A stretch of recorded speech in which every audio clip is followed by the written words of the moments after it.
we're literally just hours away from the Kansas City-Detroit game on Thursday night to kick off Week 1 fantasy football, and I cannot tell you how excited I am. I cannot believe it is football season again. I've been waiting all offseason for this, man. So obviously, earlier this week, we've gone over the top 30 wide receivers, the top 30 running backs, the top 12 quarterbacks, the top 12 tight ends, and the top 12 defenses earlier today. Now we need to go over the top 12 kickers in 2023 fantasy football for Week 1 fantasy football, just to make sure that all of your matchups and all of your lineups are rounded out perfectly for this week. And remember, guys, I am running a special on the FFN White Hat here, where one of you will get it for free if you drop your hottest take for Week 1 fantasy football in the comments below. One of you will randomly be selected to win this hat. So let's go ahead and just get right into these kickers right now. Cannot wait for tonight, guys. Number 1 is going to be Riley Patterson in this matchup tonight for the Detroit Lions, taking on Kansas City in Kansas City. I really like this matchup for Detroit. And the reality with fantasy football kickers here is that I think that a lot of times people get it misconstrued about a team that scores a lot of points as far as touchdowns go actually have great kickers in fantasy football. This is not necessarily the case. A lot of times what you see is that a lot of teams who can get their kicker in place to get a 30-yard field goal, a 40-yard field goal, a 50-yard field goal, a lot of times those are the kickers that do really, really well in fantasy football. That's what I think we're going to see here tonight in Detroit. I think that Detroit will lose this game, but put up a very, very good fight and put up plenty of points on the board. And I think that Riley Patterson is going to have plenty of field goal attempts that are going to be 30, 40 yards in this particular matchup. And last year, he only missed 1 extra point. So you know for a fact that you can count on him to make all his extra points. I love this matchup just from a pure football perspective, but I think from the Detroit Lions kicker's perspective specifically, he's going to be set up to get plenty of field goals in this matchup and definitely will be kicking a couple extra points because I think Detroit is definitely going to put at least 27 points on the board tonight.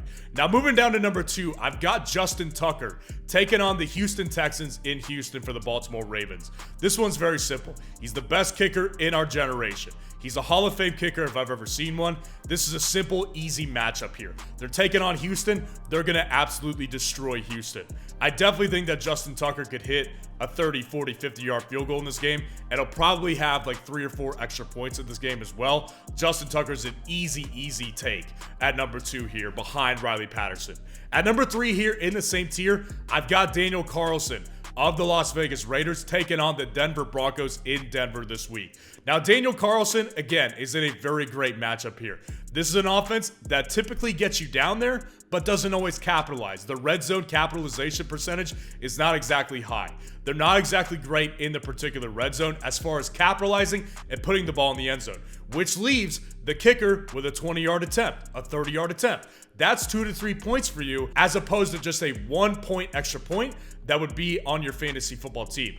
Daniel Carlson is also as consistent as it gets. 91.9% field goals made in 2022.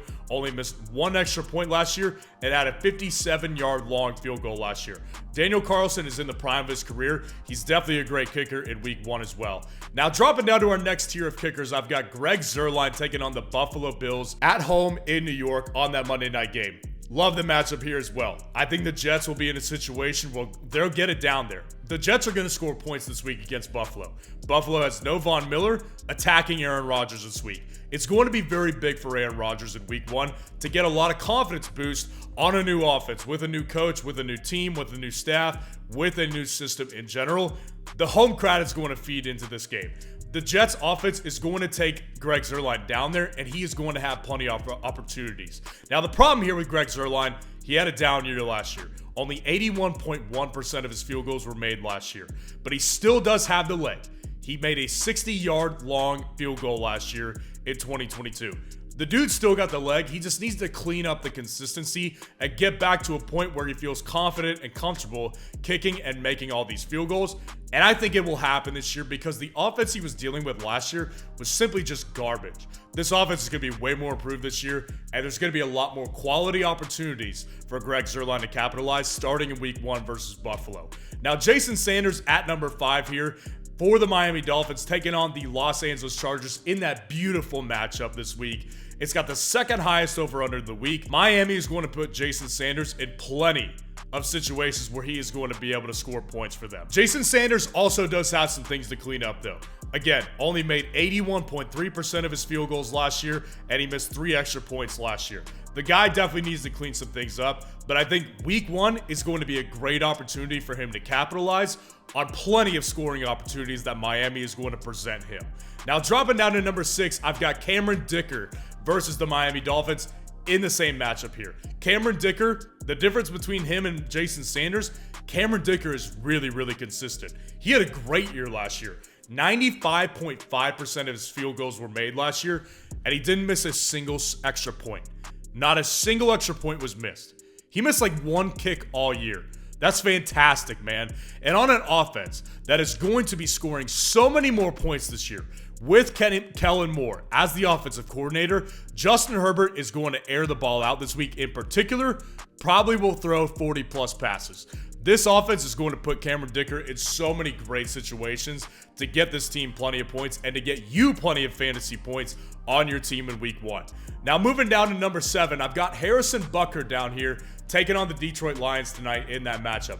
It might sound a little bit lower to you guys. Obviously, Harrison Butker's on the best offense in football.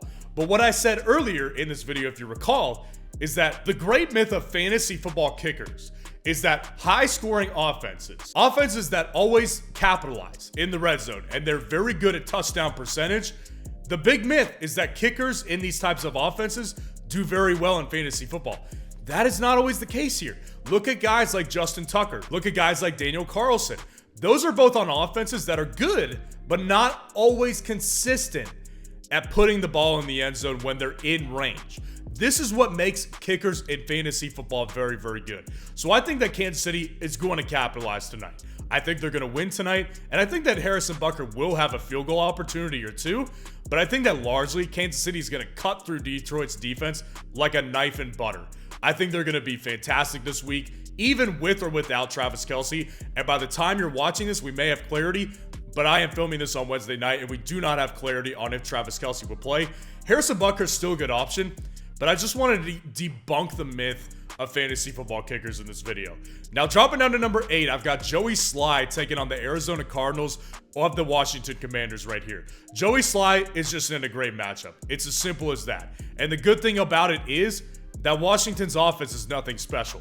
So he may get down there, and this offense may lead him down to the 30-yard line, the 40-yard line. But this offense is nothing special.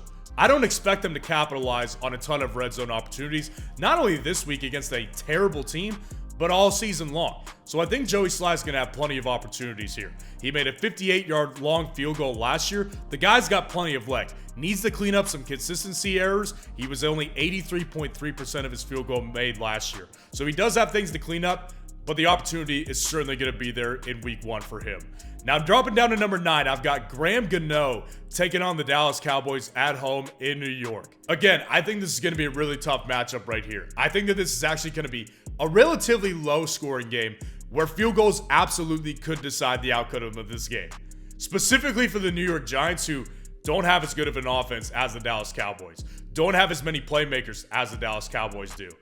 I think that this offense will putter, and while I do think that obviously with a coach like Brian Daboll, they're going to get down there in range. Like, there's no question that they're going to have opportunities for Graham Gano. I do think that the game could depend on field goals, which is good for Graham Gano because he's a pretty consistent guy. 90.6% of his field goals made last year, only 2 extra points missed. Graham Gano is going to have opportunities on week 1. So moving down to number 10, I've got Younghoe Koo of the Atlanta Falcons taking on the Carolina Panthers. Another good matchup right here. I've said it before, I think Atlanta is pretty much going to handle Carolina this week. I think it could be a little bit close at first, but I think by the time we look up and look at the end of this game, it's going to be a 27-13 type of week in week 1 for Carolina versus Atlanta. I think that their rookie quarterback is going to be really bad this week. I think Bryce Young is going to struggle.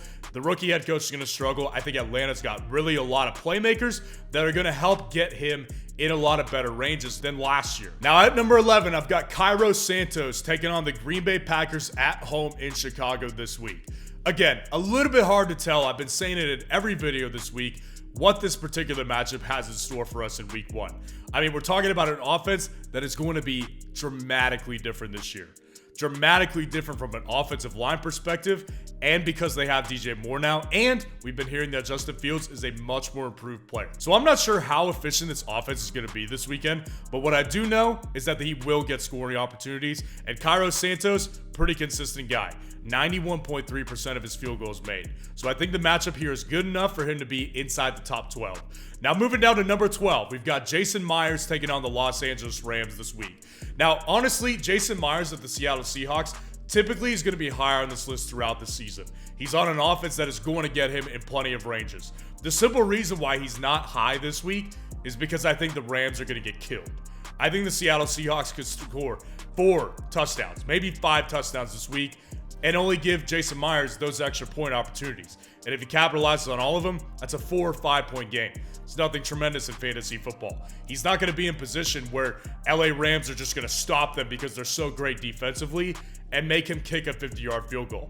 I don't think that's the type of week that we're going to be dealing with Jason Myers. So I think he's got better weeks ahead of him, but this matchup is just too easy. I don't think that they're going to need many field goal attempts from Jason Myers. So let me know what you think of the rankings in the comments below and what questions you need answered before week 1 fantasy football. And if you want to see the top 12 defense rankings in fantasy football for week 1, click on this video right here.